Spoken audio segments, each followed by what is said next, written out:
Olá, querido aluno, eu sou o professor João Carlos e estou aqui para apresentar a vocês a disciplina de Língua Portuguesa, Leitura, Produção de Texto e Literatura Infantil.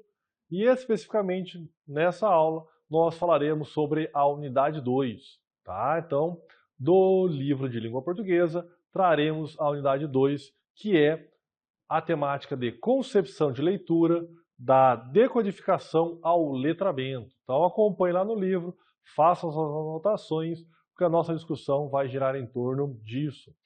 Como nós somos formados leitores, qual a importância da leitura e necessariamente como essas etapas vão ocorrendo ao longo da educação básica, tá certo?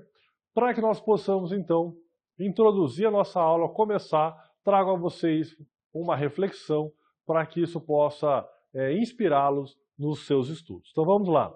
O ser humano é aquilo que a educação faz dele. Immanuel Kant. Ou seja, é evidente aqui que Kant, quando traz essa reflexão para nós, ele está nos dando essa percepção clara de que o conhecimento, que essa formação é algo que pode moldar a nossa vida, né? Aquilo que pode nos levar adiante, aquilo que pode romper algumas dificuldades. Então, o ser humano é aquilo que a educação faz dele. Não só na educação no aspecto científico, mas a educação formal, a educação religiosa ou não religiosa, a educação social, política e assim por diante, nos dando a possibilidade de entender que uma construção de conhecimento, a construção de bons hábitos moldam a nossa vida e nos possibilitam sempre ir além, tá bom? Então vamos lá então para a nossa primeira discussão. Fundamentos teóricos da leitura. O que nós vamos perceber? Que quando nós entramos em sala de aula, enquanto professores, enquanto docentes, nós temos na educação infantil a necessidade de passar pela fase da alfabetização. E aí, muitas vezes, nós pensamos nesse processo. E claro que numa referência rápida, direta, talvez à nossa época de escola, dos nossos pais ou dos nossos avós, nós lembramos sempre daquele processo de alfabetização, que é o processo, num primeiro momento, de reconhecer as letras, reconhecer as sílabas, reconhecer as palavras, como essas palavras elas significam, qual é o sentido dessas palavras no contexto e, claramente, como você vai construindo frases. Isso é importante? É muito importante. Então, nesse processo de alfabetização, nós temos uma necessidade, lembrando que a formação das palavras é uma formação arbitrária, que a criança que está conhecendo agora esse universo letrado entenda como se constitui a língua. Então, em especial, conhecer as letras, que é um processo demorado, já que nós temos 26 letras no nosso alfabeto, então não é de uma hora para outra que ela vai olhar as letras e vai reconhecer todas. O aspecto motor, que normalmente a gente começa pela letra de caixa alta, ou a letra de forma que nós falamos, que ela é muito mais fácil de ser reproduzida, porque não é aquela letra cursiva, que exige uma coordenação motora ainda mais sensível. Então, reconhecer as letras, letra A, letra B e assim por diante, todas as letras do alfabeto. E entender que essas letras têm uma sonorização. Depois de entender que isso, há sons dessas letras. Dividir aquelas que são consoantes e aquelas que são vogais. Mostrar para ela que elas só são vogais porque elas têm um som único, A, E, I, O, U, tá? E quando eu penso nas consoantes, nós temos sons compostos, B, ou se a gente fosse representar graficamente, é o B com E, o C, o D, o F, ou seja, o F ainda teria o E, F, E, o G, o H, o J. Repare que, olha que construção que faz sentido para a criança. A partir do som, você consegue mostrar que a divisão entre vogais e consoantes está muito ligada para nós a essa construção do próprio som, de como esse som é articulado nas consoantes e também no grupo das vogais. Mas aí que vem um ponto interessante. Por quê? A partir do momento que a criança começa a dominar quais são as letras, como essas palavrinhas se formam, que a gente pode dividir essas palavras em sílabas, né? Ou seja, unidades menores ainda que a palavra, e que essas sílabas podem formando palavras e outras palavras e vão formando frases, é aí que começa o processo de leitura. Mas o processo de leitura é um processo de descobertas, de um novo mundo que se abre a partir desse momento onde o entendimento da língua se torna maior. Por que eu estou falando isso?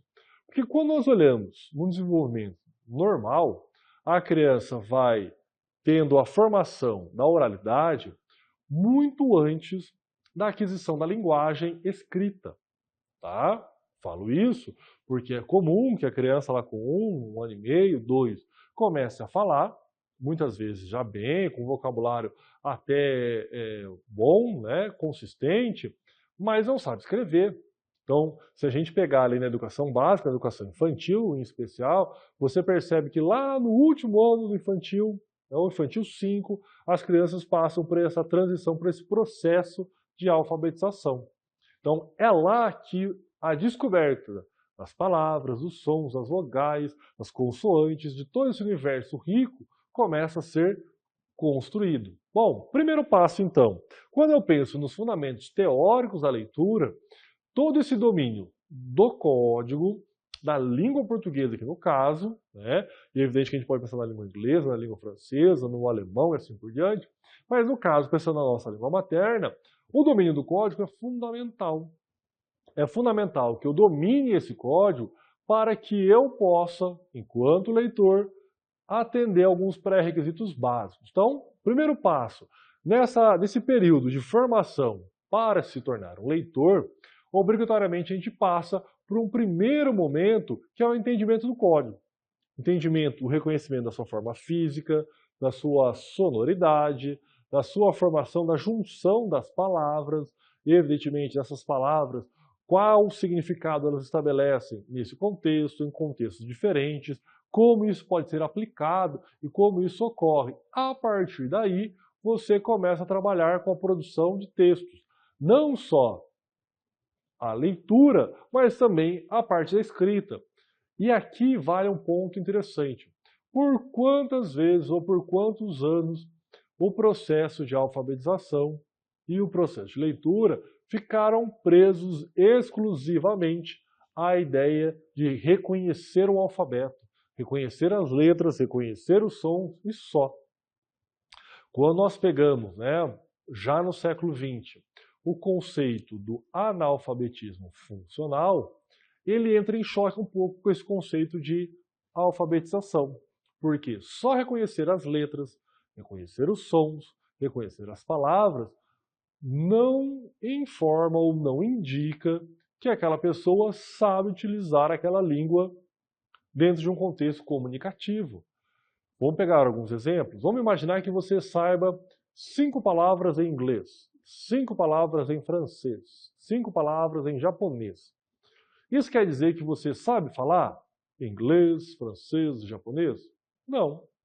Quer dizer que você bate o olho, você reconhece as letras, reconhece o som, reconhece a palavra, pode até entender o significado, mas que você, obrigatoriamente, não consegue colocar aquilo ali dentro do contexto comunicativo, porque você reconhece o vocábulo, mas você não reconhece a língua em si como uma construção. Você não consegue se comunicar nem em inglês, nem em francês, nem em japonês. Tá? E é isso que, quando surge o conceito de analfabetismo funcional, que nós começamos a entender que esse processo de ensinar as letras, ensinar os sons, ensinar as sílabas e as palavras é importante, é fundamental, não devemos apagar isso. Mas não pode ser só isso. Tá? Essa ideia de que para que o meu aluno seja um leitor, para que eu seja um leitor, para que a gente leia com uma compreensão maior, obrigatoriamente, eu não posso apenas entender o significado de uma palavra isolada da outra, entender uma letra isolada da outra. Eu preciso que tudo isso junto em um texto faça sentido, tenha um significado para o leitor. Necessariamente, quando eu penso nessa ideia, ou nessa composição, eu entendo que para me tornar um bom leitor, para que eu seja um bom leitor, obrigatoriamente eu preciso não só conhecer esse código, conhecer essa língua, mas entender como ela é utilizada. Por isso que o entendimento da língua como algo dinâmico, vivo, um organismo que pulsa, é fundamental. Porque uma palavra num contexto, ela pode ter um significado totalmente distorcido em outro contexto. Muitas vezes, uma palavra mal colocada dentro de um texto ou de uma conversa causa ali uma repercussão exageradamente forte. Por quê? Porque eu entendi a palavra, entendi o seu significado, mas não sabia colocá-la dentro de um contexto comunicativo. O que isso quer dizer, professor? Que muitas vezes ensinar para os alunos só o significado das palavras, o significado de uma expressão, não é um processo completo de ensinar a língua. Tá? Não adianta meu aluno ter um vocabulário imenso se ele não sabe utilizar esse vocabulário dentro da construção de um texto, dentro de uma conversa, dentro de uma situação comunicativa. É como se ele fosse um livro fechado. Que adianta você ter, vamos pegar aquele exemplo dos dicionários antigos, eu não sei se alguém tem em casa, aqueles dicionários antigos, lá do Aurélio, do Wise, que eram gigantescos. Não adianta nada você ter um dicionário daquele lá se você não usa. Não adianta nada você decorar todos os vocábulos que estão naquele dicionário se você não sabe utilizá-los numa situação comunicativa. A linguagem, ela precisa ser uma forma de interação, como já comentamos. Então, o processo de leitura, o processo de escrita, o processo de alfabetização precisa visar essa ideia de que eu vou formar passo a passo, mas que tudo isso precisa culminar num processo comunicativo, interativo, que é a leitura, que é a escrita, que é a comunicação. Tá? Então, nesses fundamentos da leitura, o primeiro passo que eu entendo para que haja leitura é que há, por parte do leitor, o entendimento do como funciona o código, qual o sentido desse código. E aí, claro, a compreensão daquilo que está sendo dito vai sendo trabalhado paulatinamente, de acordo com aquilo que o aluno vai construindo e vai lendo, e que isso vai criar um repertório de leitura ao longo de sua vida, tá bom? Então vamos lá, ó. Quais são as etapas e os procedimentos de leitura? Então eu coloquei aqui para vocês as 4 etapas para que a gente possa pensar isso, não só para nós, mas também em sala de aula enquanto professores, tá? Então o primeiro passo, como nós já comentamos, é a decodificação.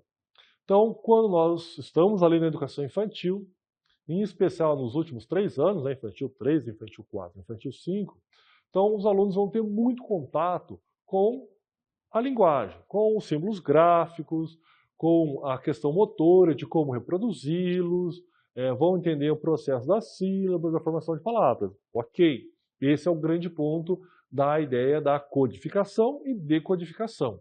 Eu estou entendendo o código, então eu vou juntar lá a letrinha A com M vai dar am, né? O com R vai dar or. Se eu junto tudo isso dá amor. Opa, então ela percebeu que eu tenho 4 letras, tá bom? Que eu tenho ali 2 sílabas, que há uma sonoridade construída por vogais e também construída por consoantes, e que vai criar uma palavra que vai expressar um sentimento. Certo? Ok, muito bem. Nesse ponto, eu estou no processo de codificação e decodificação. Eu consigo identificar os elementos que estão ali. A leitura pode parar aí? Não pode parar ali. Ela vai para a segunda etapa, que é a compreensão.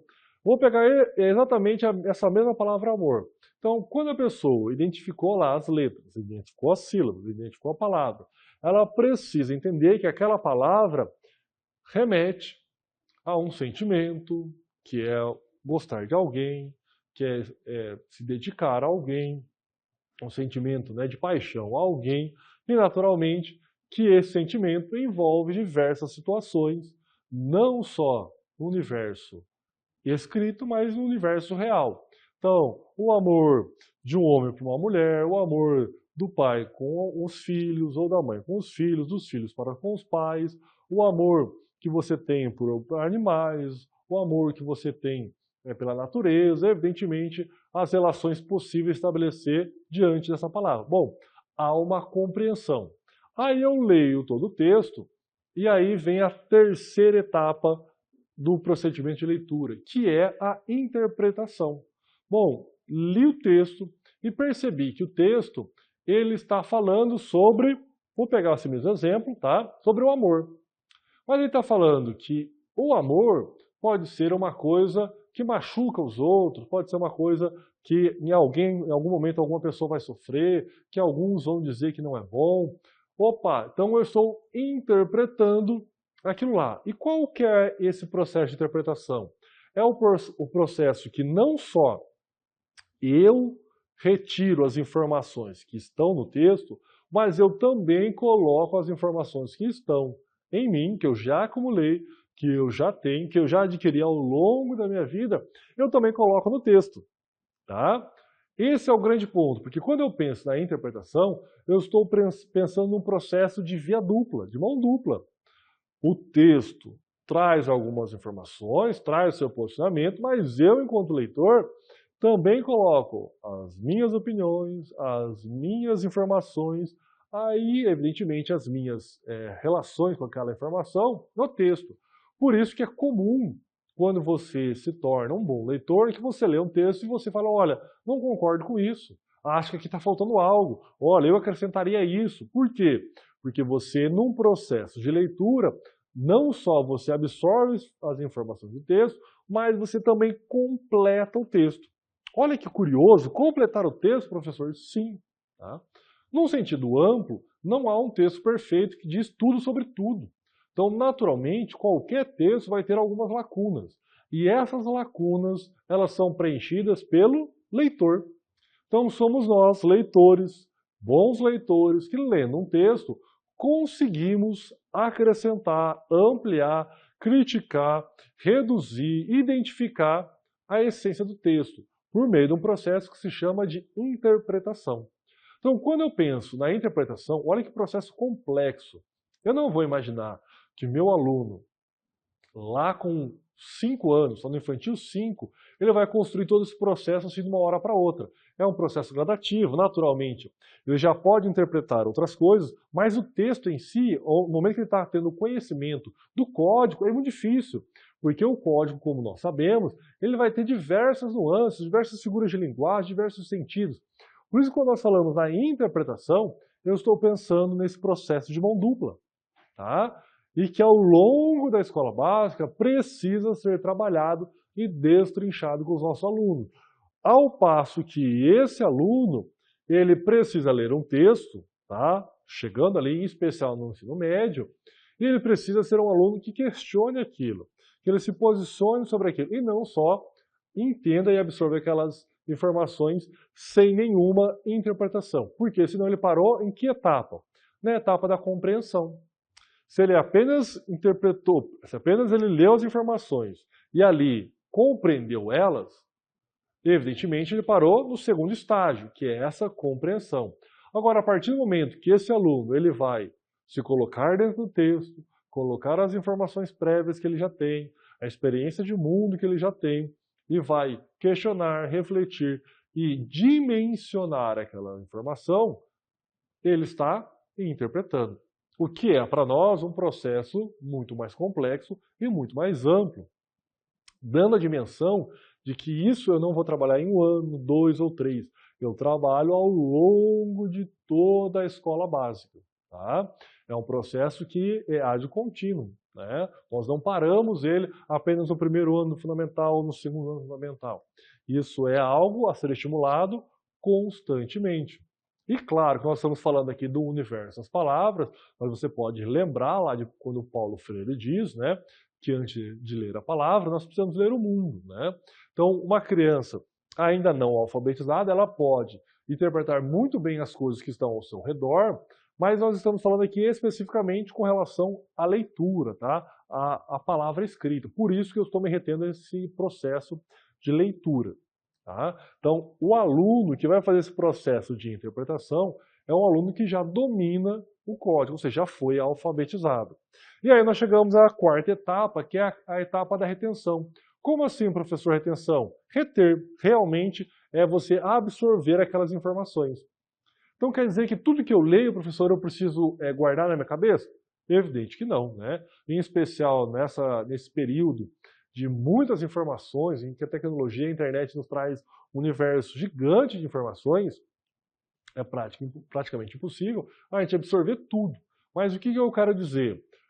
Boas leituras retêm informações dos leitores. Isso nos dá uma ideia de que, conforme eu vou lendo, eu vou absorvendo e vou retendo informações que são informações principais, já assimiladas, já interpretadas, já significadas para mim, e eu vou guardá-las. Ah, quer dizer que eu vou lembrar disso a vida inteira? Evidente que não, né? Não é uma obrigação. Mas que aquela informação que você leu, que você significou, que você interpretou, que fez sentido, ela vai ficar ali presente na sua memória por um bom tempo. O que é chamado para nós de repertório de leitura. Quantas vezes você leu um texto sobre futebol, sobre política, sobre economia, sobre moda, sobre automóvel? Conforme você vai lendo sobre o mesmo tema, você percebe que depois de 1, 2, 3, 4 anos, você tem uma gama de informações que já são comuns para você, que já são naturais, porque você foi tendo esse repertório construído ao longo de um processo contínuo. O que não acontece, vamos pegar um exemplo aqui, você nunca leu um texto sobre esporte ou sobre vôlei. E aí você lê o primeiro texto. É natural que, como você não tem repertório sobre aquele assunto, as informações no primeiro momento sejam muito mais de compreensão. E aí, um processo seguinte, você vai interpretando conforme as informações vão se tornando para nós mais significativas até você retê-las. O que acontece muito hoje, em especial nessa gama gigantesca de informações que nós temos? Normalmente nós e os nossos alunos leem muito em aplicativos de conversa, leem muito em sites de notícia, mas param na etapa da compreensão. Puxa, está falando sobre isso. Ó, essa notícia está falando sobre aquilo. Essa notícia está falando sobre isso. E só. Não dão um passo além para interpretar aquela notícia. Então você pega muitos alunos, muitos adultos também, com muita informação, mas que não sabem significar aquela informação. Se aquilo é bom, se aquilo é ruim, se aquilo é importante, se aquilo é descartável, se aquilo ali é uma coisa verdadeira, se ali é uma falácia, se aquilo ali é algo para longo prazo, para longo prazo. Por quê? Porque estão parando no processo de compreensão. Entenderam? Bom, o texto está falando que o futebol é algo muito comum no Brasil, que a maioria das pessoas gostam e que os times estão indo muito bem. Ok. Tá, mas isso é verdade, isso é mentira, pela experiência que você tem, isso se comprova, não se comprova.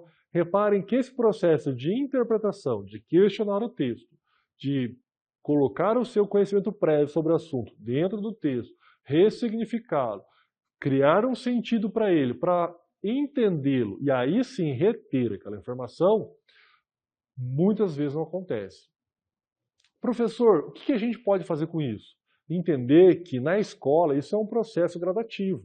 Como eu disse, se o primeiro ano do ensino fundamental é o processo da gente fazer a concretização formal da alfabetização, da escrita da leitura, eu não vou imaginar que meu aluno vai estar interpretando já no primeiro ano.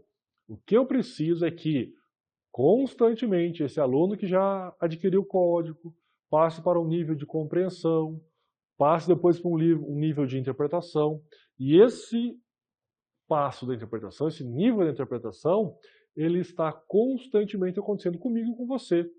Então, conforme nós vamos lendo, nós vamos criando um repertório de leitura maior, armazenando mais informações, criando mais sentido para as coisas, dando mais sentido para as coisas, e naturalmente nos tornamos leitores com uma quantidade maior de informações, com um senso crítico maior e que nos possibilita uma interação ainda maior. O que a gente não pode esquecer? O meu aluno que entra lá na educação infantil não pode sair lá no ensino médio, com 16, 17, 18 anos, sem saber interpretar e sem um repertório de leitura. Mas o que ele precisa ler, professor? De tudo. Precisa ler texto informativo, texto jornalístico, texto literário, texto publicitário. Ele precisa ler de tudo um pouco, tá? Para que ele saia da escola básica, como o próprio nome diz, que a BNCC coloca como escola básica, com uma base bem formada. Para aquilo que ele vai enfrentar depois da escola, tá? Uma universidade, um curso técnico, o que ele escolher, mas com uma capacidade crítica importante. Tá? Então, muita atenção nesse processo. Eu não vou querer que meu aluno de 5 anos já seja alfabetizado e já vá para a última etapa da leitura, que é a retenção, mas eu também não posso entender que meu aluno lá no 3º ano do ensino médio não saiba interpretar. Que ele compreenda bem as informações, mas que ele não saiba ainda dar significado. Então, só para a gente fechar isso, bem claro para vocês, o processo de decodificação, entendimento das letras, dos sons e da construção da palavra, processo de compreensão, o sentido que aquela palavra, aquele texto produz, tá? Então, eu sei sobre o que está falando. A interpretação, essa via de mão dupla, onde eu coloco as minhas informações no texto e pego as informações do texto e vou significando essas informações para criar o meu repertório. E quando isso faz sentido, eu literalmente retenho essas informações fazendo todo o processo de leitura. Tá bom? Então vamos lá adiante. Bom, aí nós chegamos na etapa das competências críticas da leitura. E esse ponto que nós estamos falando do leitor crítico. Como assim, professor, um leitor crítico? Naturalmente, o que a gente entende é que um leitor, passando pelas 4 etapas que nós já comentamos, ele precisa saber se posicionar de forma crítica. O que isso quer dizer? Ele não pode ser um leitor passivo. Tá? Se a gente pudesse juntar o que nós acabamos de falar, o leitor passivo é aquele que vai parar na compreensão. É aquele que lê a informação, entende o que está falando e não sabe se posicionar. Não sabe falar se é bom, se é ruim, tudo. O que eu quero dizer é que, por favor, não confundam, não quer dizer que você precisa ter opinião sobre tudo, tá? Não estou falando que você precisa entender tudo de tudo. Mas o que nós não podemos ser é literalmente um leitor passivo, que lê apenas por ler. Que nenhum assunto você saiba se posicionar. E qual que é a ideia de posicionar? Vamos tentar tirar um pouco isso, né, de muito comportamento que acontece hoje nas redes sociais. Necessariamente não é você não gostar de algo e execrar aquilo. Não quer dizer que você vá lá na rede social e vá xingar aquela pessoa ou vai execrar aquele assunto. Não. Essa leitura crítica remete a nós, leitores, um posicionamento crítico de saber entender se aquilo ali é válido ou não é válido e como contra-argumentar sobre aquele assunto, como recolocar aquela situação, você defendendo o que você acha certo. O que nos dá uma dimensão maior de que essa etapa crítica da leitura é aquele leitor que construiu o seu repertório e sabe, além de dar a dimensão sobre o fato, sobre o sentido, mas também sabe contra-argumentar sobre aquela situação, sobre aquele tema ou sobre aquele acontecimento.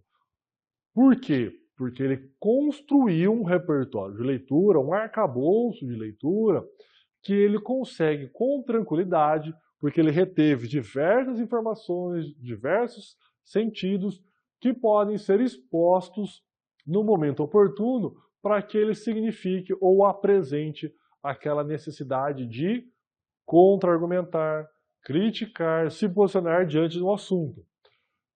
Cuidado, né? Isso nós também podemos ensinar na escola, educação básica. Argumentação, contra-argumentação, posicionamento crítico, tudo isso é fundamental que a escola trabalhe e apresente para os alunos. Não só lá no ensino médio, mas já na educação infantil. O questionamento, o simples questionamento, mostrar para o aluno que questionar, indagar, perguntar não é ruim.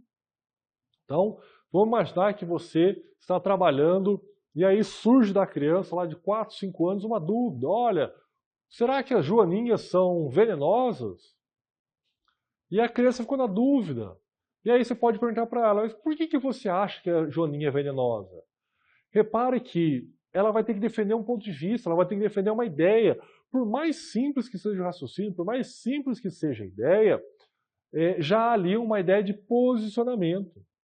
Ah, professor, eu acho que a joaninha é venenosa porque aquela corzinha vermelha, aquela corzinha lá, parece que pode ser uma coisa ruim para nós, pode ter ali alguma coisa que nos faça mal. Legal. Vamos pesquisar então?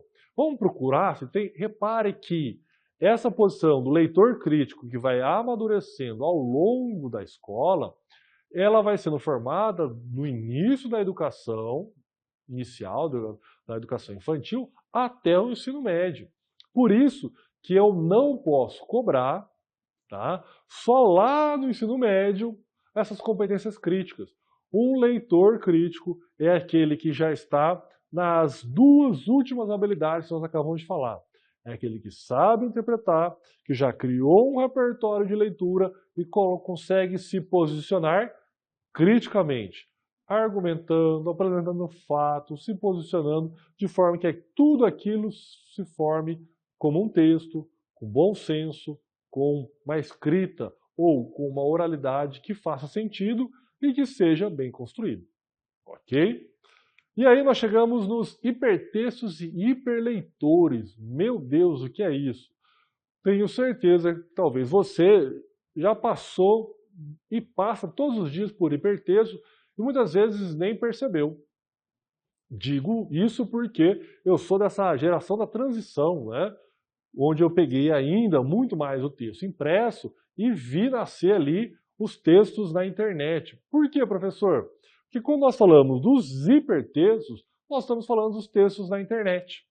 Tá? Aqueles que você vê no seu celular, aqueles que você vê no seu notebook, vê no seu computador, tela grande, tela pequena, não importa. Se você pegar historicamente, todo texto ele tem uma ordem padrão. Como que é? No mundo ocidental, nós lemos de cima para baixo, da esquerda para a direita. É padrão. Você nem pensa nisso, você pegou um livro lá, opa, esquerda para a direita, de cima para baixo. Alguns países do Oriente, opa, quase caiu aqui, do Oriente, eles leem da direita para a esquerda. Ok, é um hábito cultural. Mas nós temos esse padrão. E durante muitos séculos foi assim. Quem começa a redimensionar isso são as artes plásticas, lá no século XX, quando a gente vai ter os movimentos, né, do concretismo, neoconcretismo, poesia praxis, poesia processo, mas a internet, com todas as suas ferramentas, ela amplia isso e faz o texto algo hiper. Hiper como, professor? Você está lendo ali num site de notícias, você tem o texto, daqui a pouco você vai ter um link para ouvir lá um podcast, você vai ter um vídeo para ler. Esse vídeo muitas vezes está antes do texto, o texto ele não está mais centralizado, muitas vezes ele está tangenciado à imagem. Desse texto você tem um link para ir para outro texto. Quando você está nesse outro texto, ele te joga para um outro vídeo. Esse vídeo te sugere um filme, ou seja, não é mais um mundo linear. Não é uma leitura que você começa na página 1 e vai terminar na página 100.